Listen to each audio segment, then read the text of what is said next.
Hi. No, I'm not getting started. Blooper. We've been thinking about getting residency outside of the US and living abroad potentially. So these were the criteria, 7 total, that we used in terms of picking our potential locations outside of the USA. My name's Jace. And I'm Lynn. Welcome to our channel, Gen X Quench. On this channel, we talk about travel, potentially living abroad, making the next phase of life our best phase of life. And I'm going to start with our first criteria in terms of potentially living outside the USA. And the first one was proximity to the USA.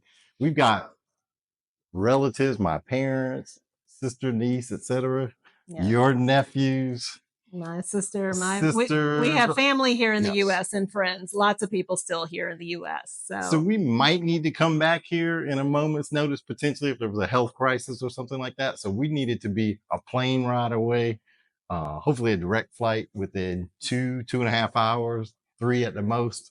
So Europe, Asia, those places were out of the question for us. So we needed close proximity, international airport, good time zone relative to the USA. And where that comes into play too is we still want to consult or do something.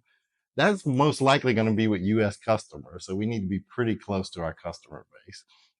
And again, quickness to get back to the USA. So that was our first main criteria.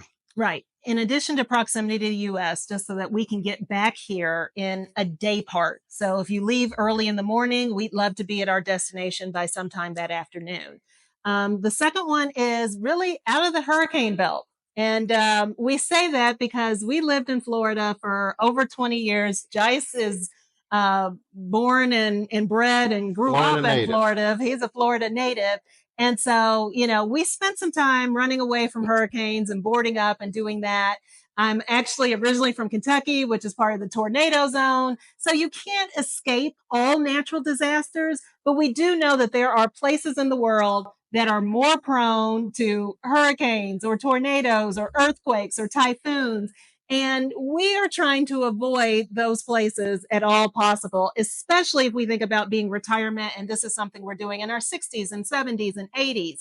And then the other flip side is that if some natural disaster does happen, an act of God, what is the response rate to that natural disaster? So living someplace where you're not off the grid for months. So it's okay. There's a blackout. There's no power, but the place that we're living has the resources to turn on, to clean up, and to do that in a fairly quick and orderly frame of time. So that's important to us as we age, as far as like what is the climate, the topography, the natural disaster tolerance, if you will. Yeah.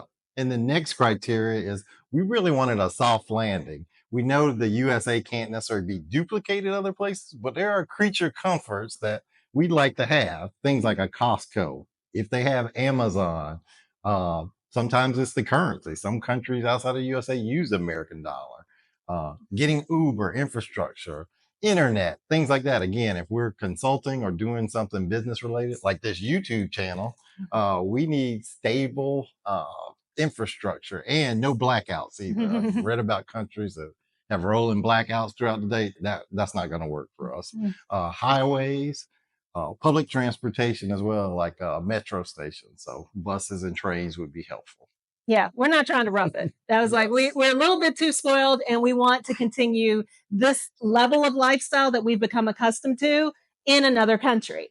And that also leads to not only the infrastructure of the country, but the stability of the country and the place. What's the political climate like? We definitely want some place that is progressive, that is friendly toward all people, all orientation, gender, all of that, that is financially stable, a country that, is run in a way that, the government is strong, the state of the country is financially stable through their goods, their services.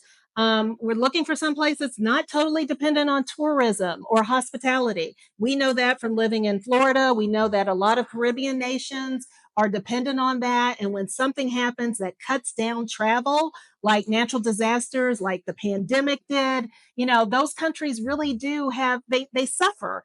And we want to be someplace that's not dependent on, one source of revenue from the standpoint of tourism or hospitality, not an island, so that when you have to leave, if you have to leave, you got to fly or boat off, or there's not really anywhere to go or escape or be able to drive to. And then someplace that's not totally dependent on imports, even though we know that imports, it's just a way of life, but a place that can grow and make their own goods. There's manufacturing there. Yep. And someplace that, it can be self-sustained if something happens in these globally uncertain times that we're living in. Yep. And the next criteria really has to do around comfort level in terms of the people. We'd like to be in a location where they have people that basically look like us. Don't let the light skin fool you. I'm African American, even we come in all shades. But anyway, black and brown people would be nice to see. We've noticed that on vacation when we go to, whether it's different countries, different islands, when people look like us, there's just this relief of you don't have the weight of race like in the USA. You don't have that pressure there. You're just a human being enjoying different cultural experiences with different people, and it's really cool. Yeah, it's almost like you feel, I don't want to say safer, but like Jay said, the weight of race isn't there. And we have spent, our whole lives being the only Black The couple minority. in our neighborhood. And, as far as like the street we live in, we live on currently, there's one other Black family way down around the corner. Right. And, in corporate spaces and in the office, we're the only ones in the team. We're the only ones in the conference room.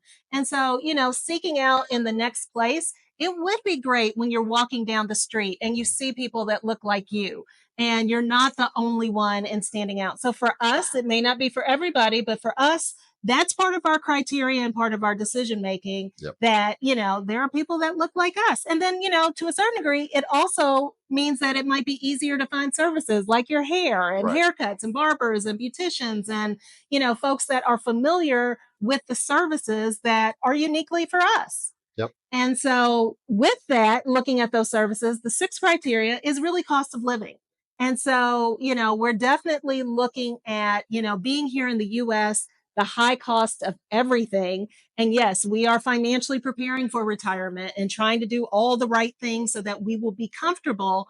But we also know that our money can work better for us in other countries that have a lower cost of living from the standpoint of housing, food, transportation, healthcare, medicines, utilities, internet, all of those types of things. Is that when you start looking outside the US, and, it doesn't take but a quick Google search that there are places where people are living off of $1,500 a month, $2,000 a month. And, you can't rent a 1-bedroom apartment in a major metropolitan city in the US for under $2,000, much less take care of all of your expenses. So that definitely is on our list and our criteria as far as places to go that have a better, more affordable and lower cost of living. Yeah. And our last criteria really has to do with the relative ease of getting residency. So kind of examining different countries, what are the criteria? What are the costs? Does it require me to be in the country? Because some of those countries, you got to be there for like 2 years straight or something to that effect. Something close to there. Don't hold me to it.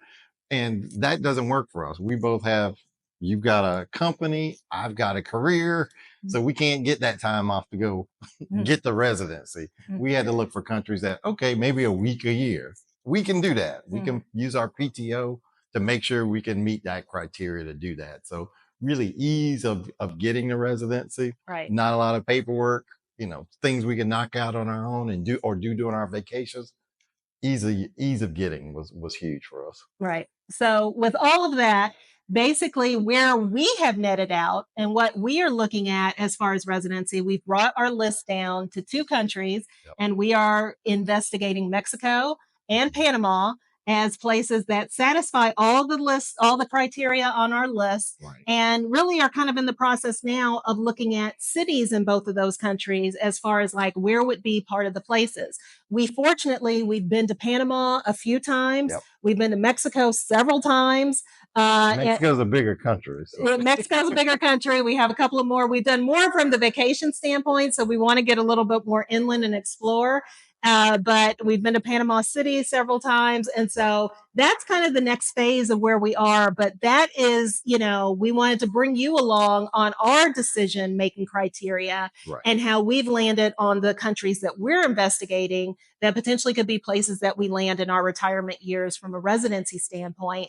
But would be curious to find out about your journey. So if you are in this process or, have made a decision about where you are, comment below. Are there other things on your list, things that maybe we haven't considered that, if you're in Panama or Mexico or thinking about that, and there's something that we haven't thought about, please comment. Let us know what you're thinking about and what your experience is. Or if you want to go to another place in Europe or Asia or Africa, please let us know and let's have this dialogue. Or if you have any questions for us, we'd love to answer them. We'd love to. Yeah. And if you have any additional questions for us, leave those in the comments section as well. Like, share, subscribe. That's right. And hopefully you've gotten some value out of this video. And Dice and Lynn will be here for the next one. So for now, we'll say Take care. take care and bye-bye.